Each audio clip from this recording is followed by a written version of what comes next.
Di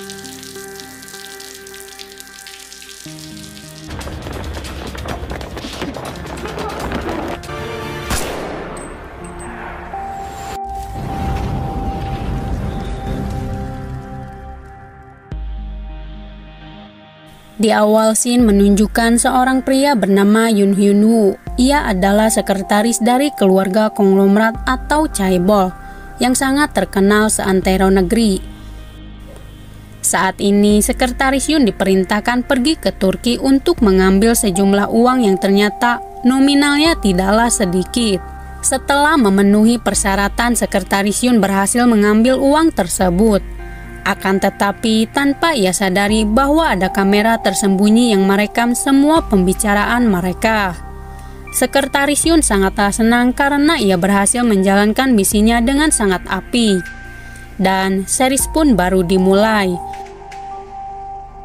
Seminggu sebelum sekretaris Yoon bertolak ke Turki, seperti biasa ia bekerja dengan giat tanpa mengeluh dalam pekerjaannya itu.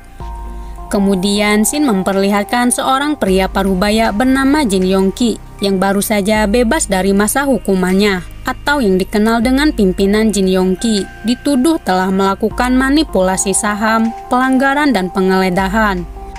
Karena merupakan orang yang berpengaruh sekaligus pemilik perusahaan Sun Yang Group, ia pun menjadi topik hangat dengan kebebasannya itu.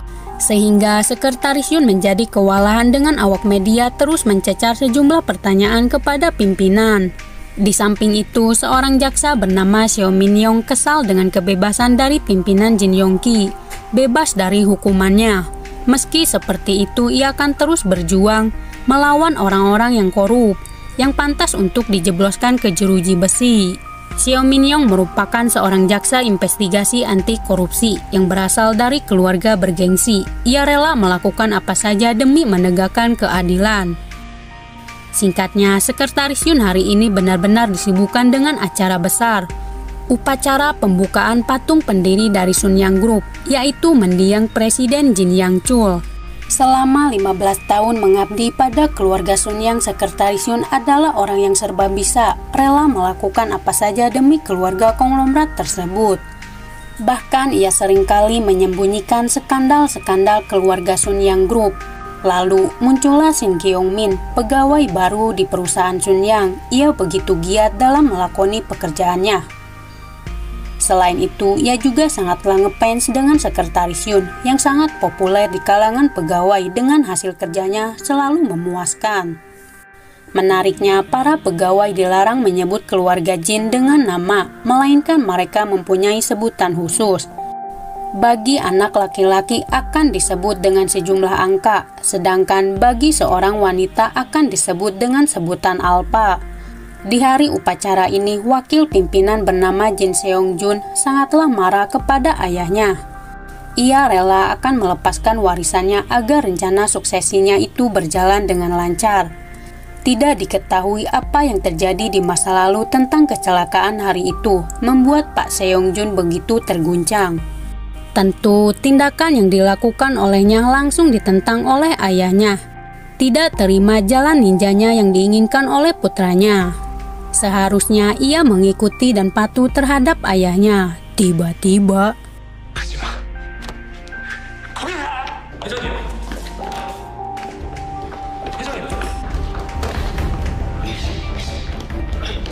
perkataan dari Pak Seong-jun membuatnya syok hingga penyakitnya pun kambuh. Kebetulan sekretaris Yoon yang datang, ia pun rewas melihat pimpinan sedang kesakitan di hari besar ini. Semua anggota keluarga dikumpulkan untuk memberi kabar jika pimpinan sedang sakit dan akan dioperasi secepatnya. Meski seperti itu, pembukaan akan tetap dilanjutkan sesuai rencana. Awalnya Pak Dong-ki ingin membuka acara itu, namun ditentang oleh putrinya, yaitu Jin Ye-jun, bahwa yang lebih cocok adalah Pak Seong-jun yang merupakan wakil pimpinan perusahaan. Oleh sebab itulah Hyun Min memerintahkan sekretaris Yoon untuk mencari suaminya. Bagaimanapun juga ia harus ditemukan. Tidak peduli apapun caranya yang akan dilakukan oleh sekretaris Yoon kepada suaminya. Namun, jika ia gagal membujuknya, Sekretaris Yoon akan kehilangan pekerjaannya tersebut.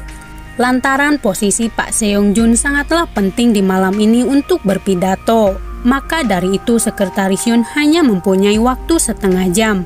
Dimulai detik ini, Direktur Kim sepenuhnya memberikan tugas ini kepada Sekretaris Yoon. Mereka semua bergegas mencari Pak Seong-jun dalam waktu tak banyak. Sekretaris Yoon memberikan saran kepada Gyeongmin. Jika ingin sukses seperti dirinya, ada 3 hal yang selalu diterapkan oleh Sekretaris Yoon yang harus dicatat oleh Gyeongmin. Pertama, tidak pernah menolak perintah dari keluarga pimpinan.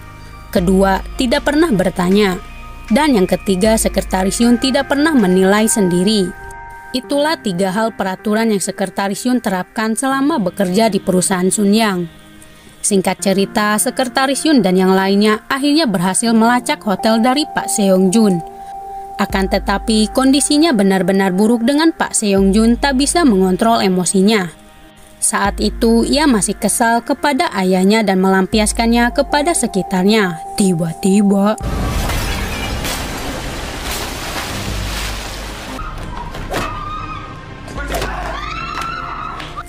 lantas, Sekretaris Yoon meminta Pak Seong-jun untuk ikut bersamanya kembali.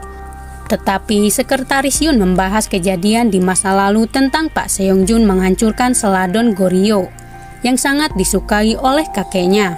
Dan untuk pertama kalinya, Pak Seong-jun dimarahi oleh kakeknya itu karena telah menghancurkannya. Tentu Pak Seong-jun sangatlah marah kepada Sekretaris Yoon dengan semua perkataannya itu. Sekretaris Yoon terus memohon kepada Pak Seong-jun untuk kembali ke perusahaan karena mereka tidak mempunyai banyak waktu.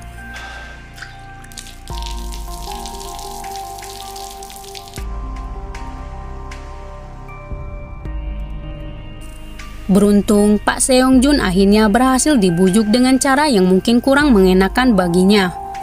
Walau diperlakukan kasar dan tidak adil, Sekretaris Yoon tak bisa marah dan tidak bisa berbuat apa-apa, meski ia terluka luar dan dalam.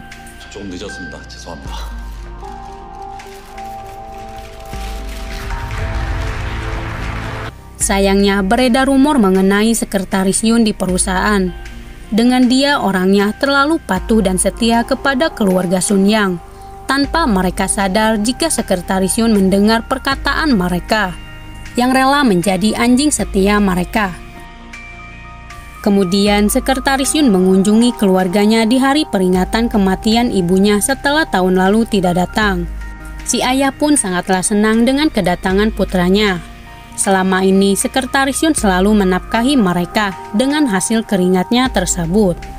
Tetapi Hyungmin merasa terbebani dengan kakaknya terus menafkahinya. Ia merasa tak enak karena menjadi tanggung jawab kakaknya. Kali ini, ia ingin bekerja dan menghasilkan uang sendiri dan memberikan uang kepada ayahnya. Akan tetapi, Sekretaris Yoon salah menanggapinya. Ia pun sangatlah marah kepada ayahnya, yang menyuruhnya untuk segera menikah dan mempunyai keluarga kecil. Karena dia harus segera menikah dan fokus pada keluarganya. Rupanya, keduanya memiliki hubungan kurang baik dengan anak dan ayah ini nampak tidak akur. Keesokan harinya, Sekretaris Yoon mendatangi kantor kejaksaan untuk menemui Jaksa Min Yong. Kedatangannya tentu untuk mencegah tim kejaksaan melakukan penggeledahan dan penyitaan perusahaan Sunyang. Namun itu tidaklah mudah sebab Jaksa Min Yong enggan bekerja sama dengannya dan fokus pada pendiriannya memberantas korupsi dan menghukumnya. Karena gagal membujuknya, Sekretaris Yoon mempunyai jalan lain. Ia menginstruksikan semua bawahannya untuk bekerja lebih keras lagi, menghilangkan bukti agar tim kejaksaan tak bisa menemukan bukti yang menjerat pimpinannya tersebut. Hal itu membuat Pak Seong-jun kesal dengan tim kejaksaan masih saja bersikeras ingin mengusik perusahaannya. Padahal ia sudah mengatakan kepada mereka bahwa ia akan mentaati hukum. Tapi syukurlah Sekretaris Yoon berhasil menyingkirkan bukti tersebut. Gyeongmin yang mengikuti jejak Sekretaris Yoon merasa deg-degan dengan ia harus memberikan hormat kepada seluruh keluarga Jin. Tapi dari sebagian orang yang cuek ada satu yang bangga dengan hasil kerja keras mereka. yaitu Pak Yun Ki, putra keempat dari mendiang Jin Yang Chul. Tetapi dia memutuskan hubungan bersama keluarganya karena alasan istrinya, yang kebetulan saat ini datang, yakni Lee Hai-in, untuk menjenguk pimpinan. Mereka semua tidak pernah mengakui Bu Hai-in adalah anggota keluarganya. Kedatangan Bu Hai-in ingin mengetahui kebenaran di balik kecelakaan putranya. Jika mereka berkata jujur, ia akan memberikan semua miliknya kepada mereka, termasuk sahamnya. 아드님이 한 분 있습니다. 사다실은 순양과 관련 없는 부재입니다. 당분간 면회가 어렵다는. Jeongmin yang diberikan tugas oleh Sekretaris Yun mendapatkan sebuah berkas lama kembali muncul lagi dengan perusahaan cangkang Sunyang yang sangatlah rahasia. Sepanjang malam Sekretaris Yun membacanya. Lalu ia melaporkan semua itu kepada Direktur Kim tentang apa yang ia ketahui dari perusahaan cangkang tersebut. Sayangnya reaksi dari Direktur Kim sangatlah berbeda. Ia justru menghilangkan bukti itu tanpa memberikannya kepada Pak Seong Jun. Sekaligus meminta Sekretaris Yun untuk tidak melewati batasnya. Setelah berpikir panjang, Sekretaris Yun akhirnya melaporkannya kepada Pak Seong Jun tentang perusahaan cangkang dan aliran dana tersebut. Rupanya Sekretaris Yun memotretnya terlebih dulu sebelum ia memberikannya kepada Direktur Kim. Sehingga Direktur Kim kini terancam dipecat dengan ia mengkhianati atasannya. 어느 쪽이든 순양의 사람이 아니라는 걸 확실하네요. 다사를 찾아오세요. 내가 윤현호 재무팀장에게 맡기는 첫 번째. 윤 팀장 같은 사람도 있잖아요. Lantas, Sekretaris Yun diperintahkan untuk pergi ke luar negeri, tepatnya ke Turki untuk mengambil aset Sunyang.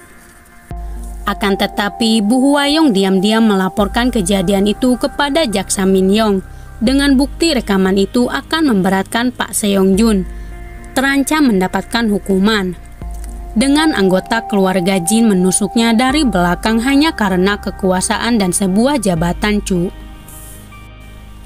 Seperti yang di awal scene, Sekretaris Yun berhasil mengambil aset Sunyang dengan jumlah yang sangat fantastis. Awalnya nampak baik-baik saja, tak ada yang aneh dengan sekitarnya. Ia pun senang bisa liburan ke Turki, walau hanya sebentar. Keanehan mulai terasa ketika ia mulai melihat kejanggalan dengan Kang Supir tidak mematuhi rute sesuai keinginan dari Sekretaris Yun.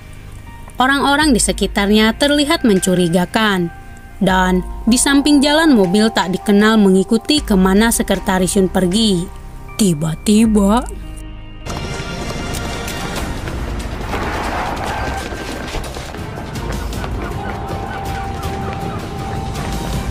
beruntung Sekretaris Yun berhasil melarikan diri dari kejaran mereka. Ia pun berlari sangat jauh sampai akhirnya ia tak sengaja menabrak bocil. Seseorang menyuntikannya hingga ia pingsan. Dan sudah terbangun berada di mobil bersama komplotan misterius. Sekretaris Yun diculik oleh orang-orang tidak dikenal dan membawanya ke atas tebing. Namun ia dikejutkan dengan Jeongmin mengkhianatinya dan benar-benar mengikuti 3 hal yang ia pelajari darinya sendiri. Walau dari dalam hati kecilnya ia tak tega harus melakukannya. Tiba-tiba Sekretaris Yun mati dengan cara tidak adil. Tapi saat ia membuka matanya, Sekretaris Yun kini berada di kota Seoul, tepatnya pada tahun 1987. Ajaibnya, Sekretaris Yun terlahir kembali dalam tubuh seorang bocil bernama Jin Do Jun. Sekretaris Yun sangatlah terkejut dengan ia kembali hidup. Do Jun adalah putra dari Pak Yun Ki bersama Bu Hai-in. Sekretaris Yun bertanya-tanya apa yang sebenarnya terjadi kepadanya. Kemudian datanglah Presiden Sunyang, yaitu Pak Yang Chul. Di saat semua orang memberikan hormat kepada Presiden Jin, Sekretaris Yun yang kini berada di tubuh Do Jun lantas menghadang kakeknya.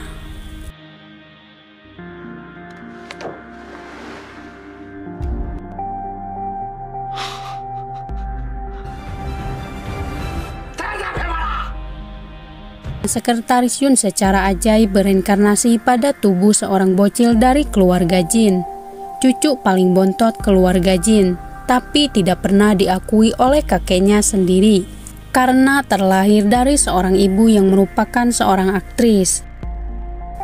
Alasan itulah mengapa Pak Yun-ki tidak dapat mewarisi dari perusahaan Sunyang Group karena ayahnya telah mencabut haknya dan mengeluarkannya dari kakak keluarga. Pimpinan Yang Chul memiliki 4 orang anak, diantaranya putra pertama bernama Jin Yong-ki, yang di awal scene telah menduduki perusahaan Sunyang Group. Kedua ada Jin Dong-ki. Ketiga adalah putri satu-satunya dari pimpinan Yang Chul, yakni Jin Hwa-yong. Dan yang terakhir tentu Jin Yun-ki, ayah dari Jin Do-jun.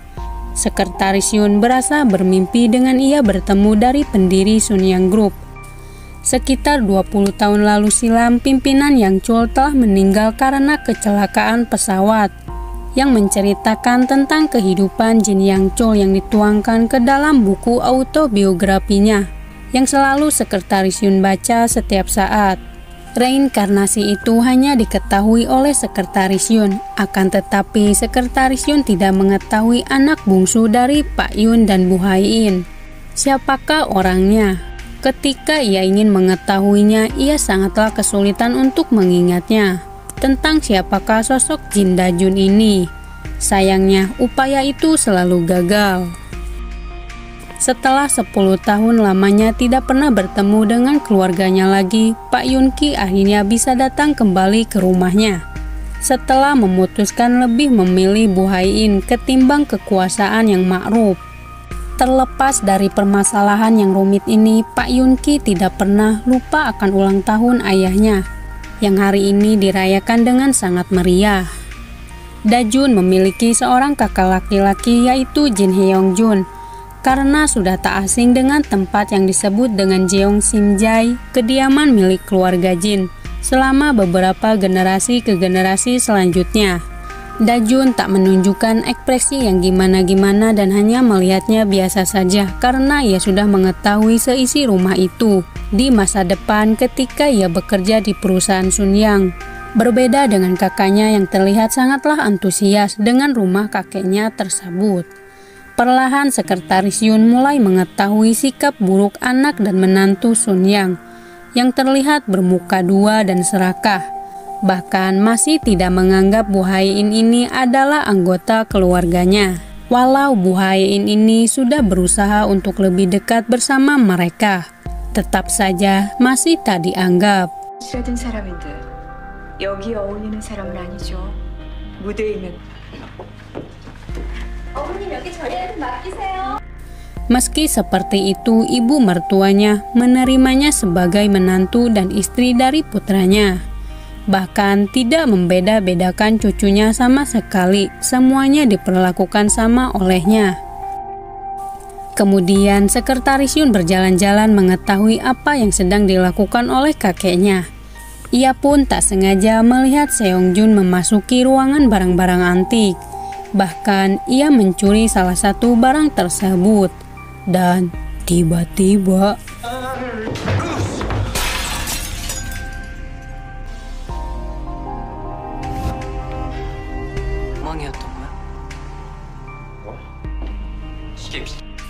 karena rewa, Seong-jun pun tak sengaja menyenggolnya hingga hancur lebur. Seong-jun menyuruh Da-jun untuk mengakui perbuatan kakaknya, bahwa dialah yang telah menghancurkannya. Dengan pedenya, Seong-jun sangatlah yakin bahwa si kakek tidak akan pernah memarahinya karena ia adalah pewarisah yang diakui oleh pimpinan. Namun, Heong-jun melihat keduanya dan melaporkannya kepada keluarganya. Awalnya, Da-jun diam saja ketika Seong-jun menyalahkannya. Hingga pada akhirnya ia mengatakan yang sebenarnya kepada semua, bahwa Seong-junlah yang telah berbohong.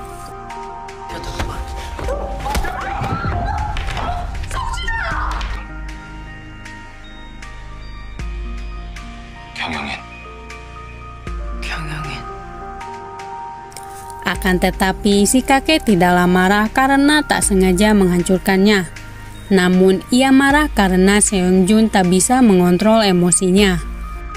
Semua kejadian ini benar-benar terjadi sesuai dari buku autobiografinya.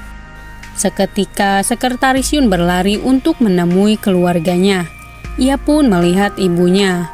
Hatinya benar-benar terguncang melihat keluarganya berkumpul. Lantas ia pun memasukinya untuk memesan makanan kesukaannya. Sekretaris Yun kembali menangis tak kuasa melihat ibunya berada di depannya dan menyicipi kembali masakan ibunya.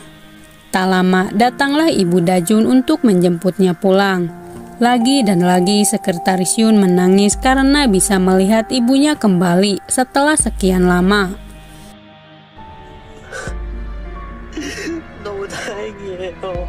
Sekretaris Yun terus mengingat kejadian ini benar-benar di luar nalar dan tak masuk di akal dengan ia kembali hidup pada tubuh Dajun dan sempat berpikir apakah ini kerasukan. Sekretaris Yun mengingat ketika ia bertemu dengan dirinya sendiri di masa lalu dengan keluarganya sangatlah bahagia. Bahkan keduanya terlihat sama seperti saudara kembar. Lalu datanglah ibu Dajun mencoba untuk memahami putranya yang terlihat kurang baik dan akhir-akhir ini ia selalu dikejutkan dengan problem keluarga jin. Awalnya ia mengira apakah ibunya ini datang dari masa depan dengan semua perkataannya itu hampir sama dengan dirinya.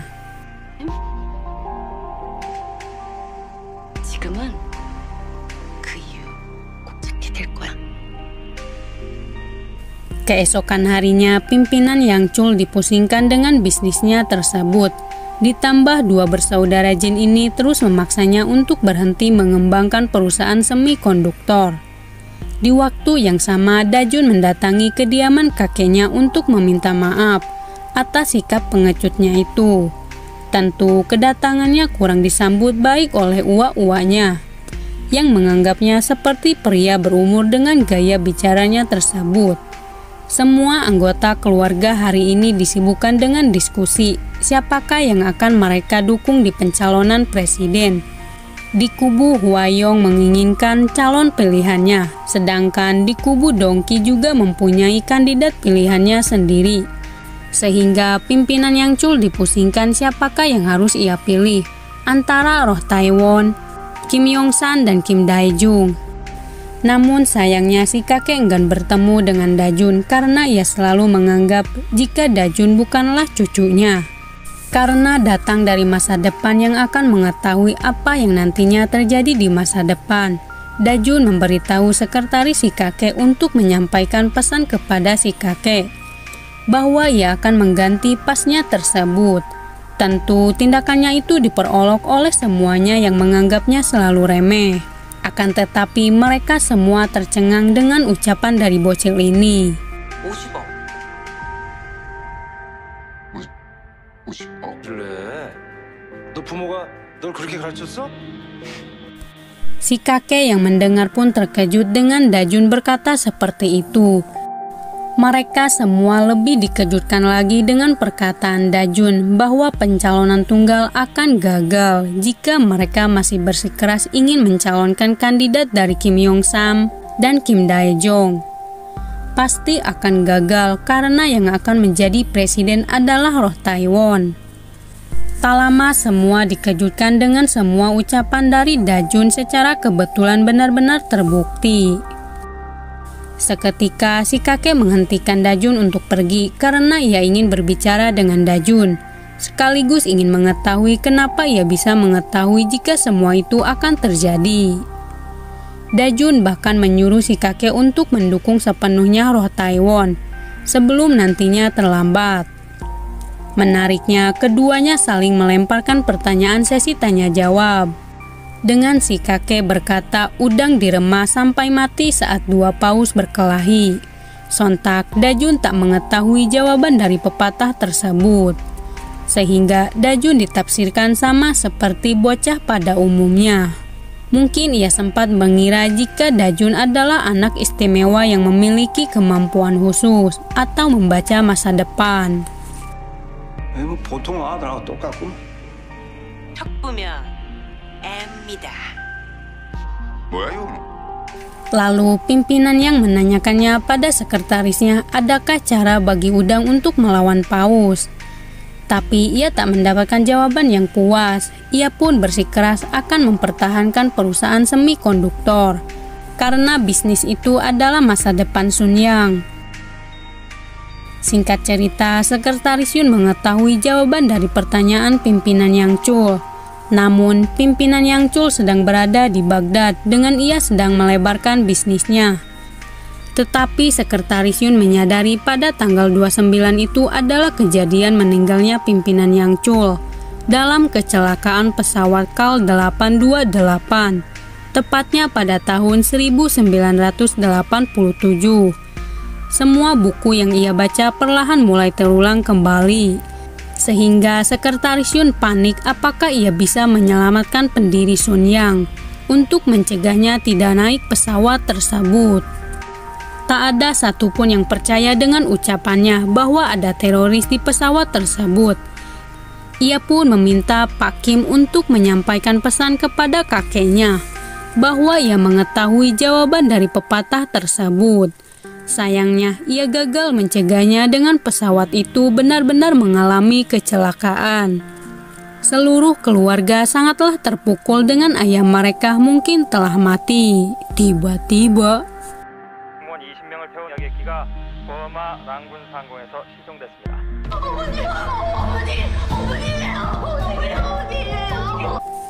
semua terbantahkan jika pimpinan Yang Chul kembali dengan selamat, karena ia telah membaca pesan dari Dajun. Sekaligus ia sudah membeli perusahaan Yongjin Semikonduktor dan akan membuat Udang ini sebesar paus. Walau kurang disetujui oleh anak-anaknya, ia lebih memilih pada keinginannya pada semikonduktor. Pimpinan Yang Chul bertanya-tanya mengapa Dajun mengetahui apa yang akan terjadi di masa depan. Seolah-olah ia datang dari masa depan untuk mengubah takdir seseorang.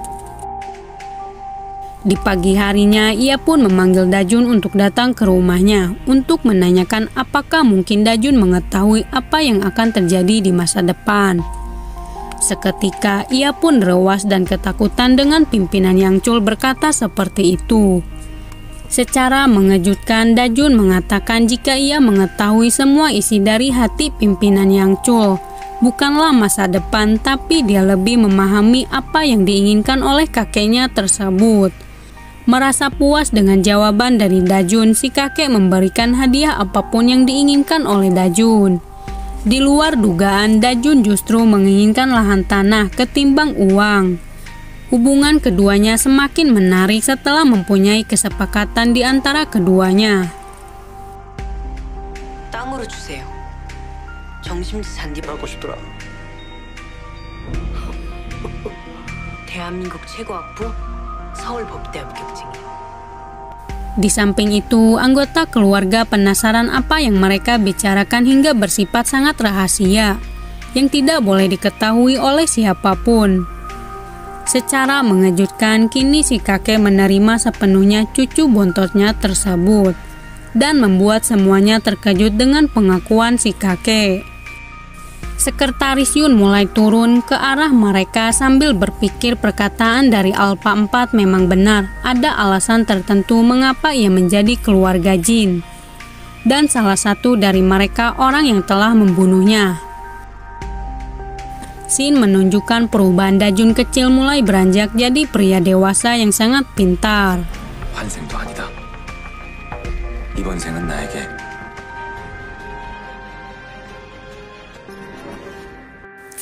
Singkat cerita, si kakek menjadi sangat bangga dengan pencapaian cucunya, benar-benar sangat memuaskan dirinya. Di usianya yang sangat muda sudah menjadi kaya raya. Dengan tanah kosong yang tadinya terbengkalai kini berubah menjadi perumahan elit dan perkantoran. Karena sudah berjanji memberikan tanah itu, Dojun berhak mendapatkan penghasilan dari bisnis properti tersebut. Selama bertahun-tahun, si kakek mengumpulkan uang dari hasil bisnis properti itu untuk nantinya diberikan kepada Dojun. Kini saatnya telah tiba, Dojun berhak mendapatkan uang tersebut. Dojun sangat tercengang melihat tumpukan uang yang begitu banyak dan itu semua kini miliknya.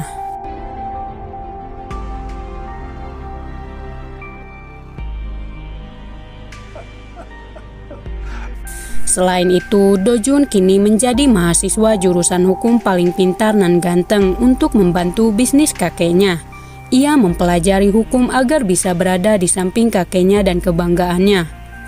Lalu, pimpinan Yang Chul menyuruh sekretaris Lee untuk mencari tahu tentang Dojun. Apakah memang ia mempunyai visi masa depan, atau dia itu hanyalah hoki orangnya? Kabar tersebut terdengar oleh ketiga anak pimpinan Yang Chul dengan kabar Dojun diberikan uang yang sangatlah fantastis. Di usianya yang baru 20 tahun, mereka semua mulai iri dengan Dojun bisa mengambil hati ayahnya. Padahal ketiganya sangatlah kesulitan untuk bisa dipercayai dan bisa dipuji oleh ayahnya. Sedangkan Dojun dengan singkatnya meluluhkan hatinya yang sekeras batu itu. Sekalipun Seongjun juga tak mampu. Bahkan kabarnya Seongjun diasingkan. Dengan pemikiran dewasanya, Pak Yongki dengan bijak bahwa itu semua hanyalah hadiah yang diberikan oleh ayahnya. Karena di masa lalu Dojun berhasil menyelamatkan nyawa kakeknya. Tetap saja Bu Huayong masih berfirasat buruk tentang keduanya sangatlah dekat. Yang bisa saja sewaktu-waktu Dojun adalah pewaris Sunyang Group. Dengan pimpinan mungkin sedang menguji kemampuan anak itu. Apakah dia layak jadi pewarisnya? Berbeda dengan nasib Heongjun yang tak tertarik sama sekali dengan perusahaan, ia lebih memilih jalan ninjanya sendiri. Ia sangatlah menyukai Seo Taiji Boy yang kini sangatlah populer di kalangan milenial dengan lagu-lagunya tersebut. Selain membantu kakeknya, Dojun juga membantu ayahnya dalam bisnis production house. Ia berhasil membuat si ayah maju. Dengan perkataannya itu, jika si ayah mendengarkannya untuk merilis film tentang hari Natal seperti film ini. Kini semuanya terjawab jika perkataan Dojun di masa lalu mulai terbukti. Dojun meminta ayahnya untuk membawanya ke Amerika. Ia juga ingin ikut ke pasar film dan mungkin bisa memberikan saran kembali tentang dunia perfilman yang harus diinvestasikan oleh ayahnya. Heongjun meminta adiknya untuk tidak terlalu fokus dalam karirnya itu. Dojun harus menyempatkan waktunya betapa indahnya dunia ini. Ia juga harus merasakan bagaimana berpacaran dan bersenang-senang seperti kaum muda-mudi di luar sana. Dalam perjalanan, keduanya melihat ada sesuatu yang menarik, yang mana boyband ternama itu memutuskan untuk pensiun. Semuanya menjadi terkejut dengan kabar itu, termasuk jaksa Seo Min Yong. Rupanya ia sangatlah ngefans dengan grup tersebut. Dojun yang melihat pun cukup tercengang dengan penampilan Min Yong ketika masih muda, yang sangat jauh berbeda ketika ia menemuinya di masa depan.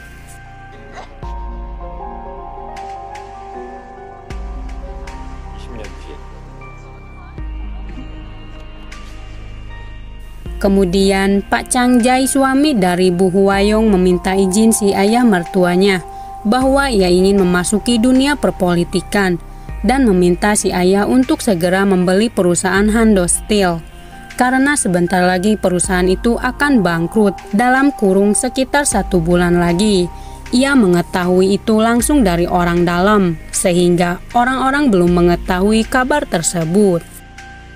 Singkatnya, Dojun bersama keluarganya berhasil mendarat dengan selamat di Amerika. Mereka pun langsung menuju pasar perfilman. Dojun sedikit terkejut dengan perkataan kakaknya itu, seperti dia ini mengetahui apa yang akan terjadi di dunia perfilman atau masa depannya. Dojun tak sengaja menabrak seorang pria yang sangat asik membaca dan memakan sambil jalan.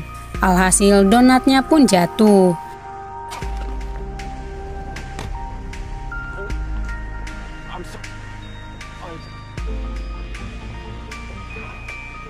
Ia pun sangat kesal dengan orang lain menjatuhkan donat kesukaannya, yang sangat hoki menurutnya jika memakan donat sebelum berinvestasi. Namun untuk pertama kalinya ia merasa sangat kesal dengan donat keberuntungannya jatuh dan membuat moodnya tidak baik. Dojun merasa bersalah, ia tak sengaja menabraknya. Lantas ia pun akan mengganti rugi donat tersebut. Akan tetapi ia dikejutkan dengan donat itu sangatlah mahal harganya, yang seharusnya mungkin harganya $1 juta. Karena tak ingin membuang uangnya dengan cuma-cuma, si pria memakannya sebelum 5 menit. Walau ia sangat kesal dengan Dojun. Kembali dengan mereka yang melihat pameran film, si ayah mempertanyakan mengapa Dojun ingin ikut bersama ayahnya. Karena alasan sudah mengetahui apa yang terjadi dengan film Titanic ini. Dojun tak bisa mengelak lagi. Pada akhirnya ia pun berkata jujur. 영화 타이타닉의 열풍이 계속되고 있습니다. 아카데미 역사상 제작에 투자란 얘기냐? 네. Berbeda tanggapan dengan Hyeongjun yang ragu dengan pendapat Dojun bahwa film yang bertema ada airnya akan tenggelam. Akan tetapi pertanyaan itu terbantahkan dengan kedua orang ini menjelaskan tentang sebuah film, sehingga jawabannya pun terjawab sudah. Rachel kurang setuju dengan Oh Se-yoon berinvestasi pada film Titanic. Dengan film itu tak ada aktris ternama seperti Tom Cruise ataupun yang lainnya. Bahkan tak ada selebriti Korea. Namun Pak Se-yoon sangatlah yakin mungkin film ini akan sukses walau tak ada bintang muda ternama. 멀티플렉스 극장을 도입하고 있어. 관객 수는 기하 큰 수익을 낼 수 있는지를 묻는다면 yes. 참고로 난 Dojun yang mendengar merasa tertarik dengan perusahaan Powerses. Lantas, ia pun menyelidiki latar belakang perusahaan itu dan menemukan si pria adalah wakil pimpinannya yang bernama Oh Se-yoon atau dikenal dengan Mason Oh, nama internasionalnya. Lalu, Dojun mendatangi perusahaannya untuk menemuinya. Tetapi Pak Se-yoon tak ada di kantornya, sehingga Dojun mendatanginya di salah satu restoran yang lagi asik menonton pertandingan catur antara manusia dan teknologi AI, atau disebut dengan superkomputer Deep Blue. Dojun yang mengetahuinya di masa depan pasti mengetahui siapakah pemenangnya. Selain itu, ia juga mengetahui kenapa Pak Se-yoon menontonnya karena alasan nilai perusahaan IBM, perusahaan pembuat superkomputer Deep Blue, dan mengatakan kapan dan berapa yang harus kubeli untuk memaksimalkan keuntunganku. Selain itu, Dojun memberitahu Pak Se-yoon bahwa pemenangnya adalah superkomputer Deep Blue. Untuk pertama kalinya, manusia kalah di abad ini oleh teknologi AI. Walau sekalipun Garry Kasparov sangatlah pintar. Sebelum pertandingan itu selesai, Dojun mengatakan jika Pak Se-yoon pasti akan mencarinya setelah ucapannya itu terbukti. 딥블루가 이길 확률 100%. 아, 왜 이래? 처음으로 슈퍼컴퓨터가 인간을 이겼어?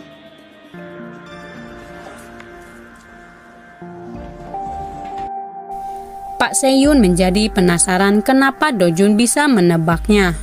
Ia pun cukup terkejut dengan jawaban dari Dojun sangat memuaskannya. Lantas, Dojun meminta Pak Se-yoon untuk membantunya untuk berinvestasi di salah satu perusahaan. Tentu, tindakan Dojun tak dianggap serius olehnya, bahkan meremehkannya karena ia sangatlah masih muda. Padahal Dojun sudah menjelaskan kepadanya jika dirinya mempunyai banyak uang. Sesampainya di Korea, Dojun langsung menemui kakeknya. Namun ia harus menunggu kakeknya selesai meeting. Pimpinan Yang Chul membahas akan mengakuisisi Hando Steel secepatnya. Ia tak ingin perusahaan lain mengakuisisinya juga dengan harga 400 juta won. Pimpinan Yang Chul menyuruh Pak Yongki untuk mengakuisisinya dengan dana 300 juta won. Sehingga Pak Yongki cukup bingung dengan dana segitu mana cukup untuk mengakuisisi perusahaan Hando Steel.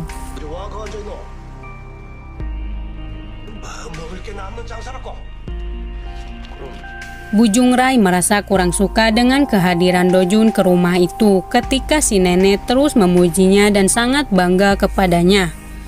Bujung Rai merasa terancam dengan posisi putra sulungnya mungkin ada saingannya, karena Dojun sangat tertarik kepada perusahaan kakeknya. Tak lama Dojun pun bertemu dengan si kakek yang sangat senang dan sudah menunggunya dengan kunjungannya itu, dan mengatakan apa kesukaan makanannya selama di Amerika.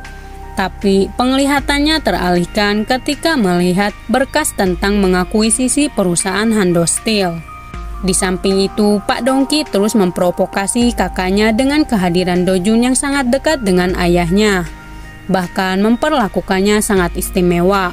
Hal itu menjadi tanyaman bagi Pak Yongki. Apakah dugaan dari adik-adiknya memang benar jika ayahnya sedang menguji kemampuannya tentang kelayakan dirinya? Dugaannya memang benar jika pimpinan Yang Chul sedang menguji putra sulungnya tersebut. 바라는 게 뭡니까? 기회를 주신 거 다 받아들이니까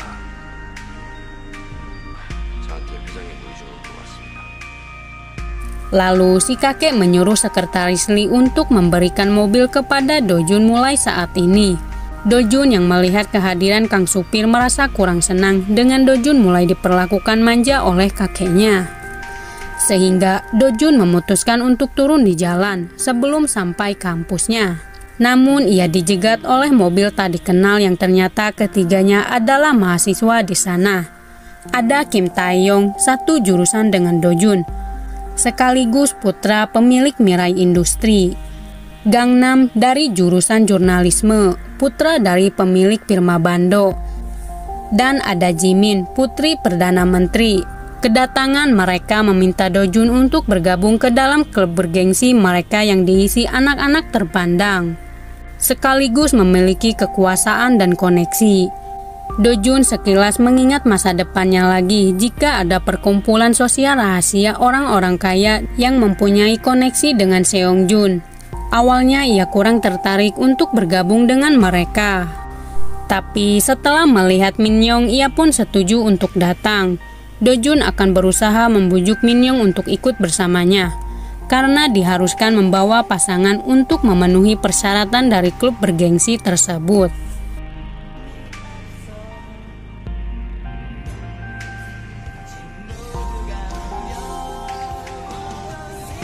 Awalnya Min-young kurang tertarik dengan Dojun, tapi ia merasa tak asing dengan wajah Dojun, seperti melihatnya di suatu tempat. Min-young baru tersadar jika ia bertemu di salah satu depan toko ketika kondisinya kurang baik, dengan grup yang disukainya pensiun. Dengan satu syarat, Min-young harus ikut bersamanya makan malam. Ia berjanji akan memberitahu semuanya tentang grup tersebut.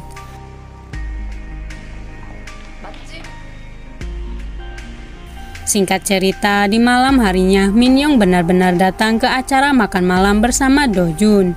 Min-young merubah penampilannya lebih feminim sehingga Dojun lebih menyukai penampilannya saat ini ketimbang di masa depan yang ia lihat. Mereka semua terkejut dengan Dojun benar-benar datang ke perkumpulan mereka, bahkan membawa Min-young, putri dari Seo Yun-ho. Ayahnya bekerja di kantor kejaksaan wilayah yang sangat sulit untuk mengundangnya. Hal itu membuat terkejut Min-young dengan Dojun mengajaknya ke perkumpulan anak-anak terpandang. Selain itu, ia juga sangatlah marah kepada Dojun, tak memberitahu sebelumnya akan hal ini. Jika sejak awal mengetahuinya, ia tidak akan datang bersama Dojun.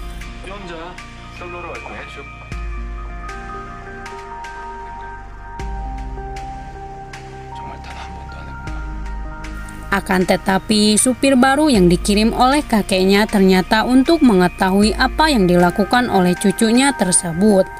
Namun, itu semua belum cukup baginya. Sebab, kakeknya ingin mengetahui apa yang sedang dipikirkan oleh Dojun. Singkatnya, di pagi harinya semua dihebohkan dengan perusahaan Handosil diakuisisi oleh Pak Seo-yun dari perusahaan Power Shares, mengalahkan perusahaan-perusahaan lain, termasuk Sunyang. Dengan perusahaan investasi Amerika berhasil memenangkannya. Bahkan menjadi pertanyaan bagi Pak Yongki kenapa dia membelinya dan apa alasannya. 대체 왜?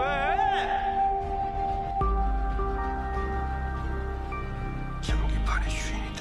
무슨 생각인지.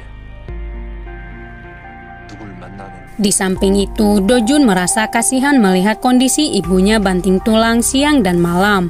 Ia ingin sekali membantunya tapi tak bisa karena ia bukan lagi sekretaris Yun. Dan ternyata apa yang dilakukan oleh Pak Seyun itu hanya karena ingin membantu Dojun yang ingin berinvestasi pada perusahaan Hando Steel. Ia tidak tahu apa yang ada di pikiran Dojun, kenapa ia berinvestasi dengan gegabah. Tapi sebelum itu Dojun meminta Pak Seyun untuk menjaga rahasia investornya karena ia tak ingin orang lain mengetahuinya.